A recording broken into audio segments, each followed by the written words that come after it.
जय हिंद दोस्तों। आज हम इस वीडियो में जानने की कोशिश कर रहे हैं नेशनल इमरजेंसी के बारे में।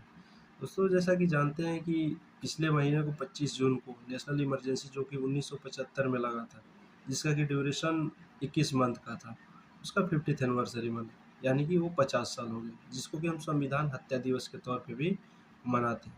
अब हम जानने की कोशिश करते हैं कि 1975 में जो ये नेशनल इमरजेंसी लगा था, वो लगा क्यों था।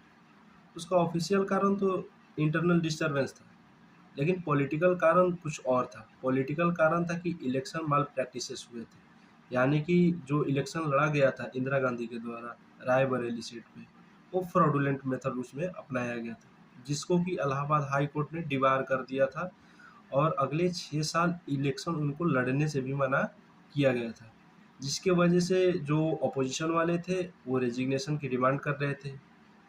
इसको देखते हुए नेशनल इमरजेंसी लागू किया गया था।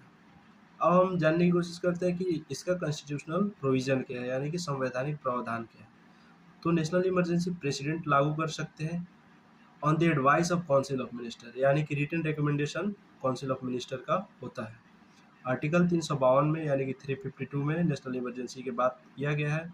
इसका ग्राउंड है वॉर, एक्सटर्नल एग्रेशन और आर्म्ड रिबेलियन।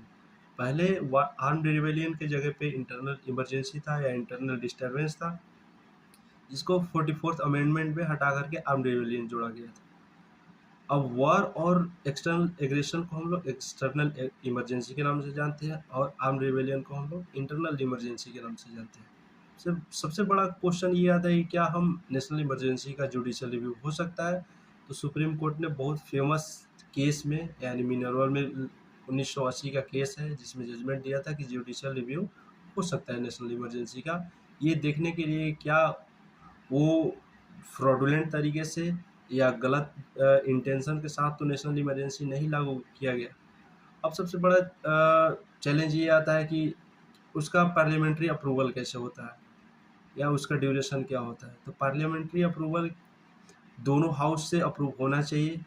जब proclamation of national emergency issue हो जाता है, उसके 1 महीने के अंदर दोनों हाउस से उसको अप्रूव लेना पड़ेगा। एक बार अप्रूवल मिल जाता है तो इनडेफिनिट टाइम के लिए, यानी कि अनंत काल तक के लिए वो नेशनल इमरजेंसी लागू रह सकता है, लेकिन उसको 6-6 महीने पे रिव्यू करना होगा। अब इसको रिवोक कैसे कर सकते हैं। तो प्रेसिडेंट जब चाहे उसको नेशनल इमरजेंसी को रिवोक कर सकता है, और जब लोकसभा कोई प्रोविज़न पास कर दे तो प्रेसिडेंट को कंपल्सरी रिवोक करना पड़ेगा, और इसके लिए स्पेशल मेजॉरिटी चाहिए होता है, यानी कि 50% टोटल मेंबरशिप और 2/3 होता है प्रेजेंट एंड वोटिंग।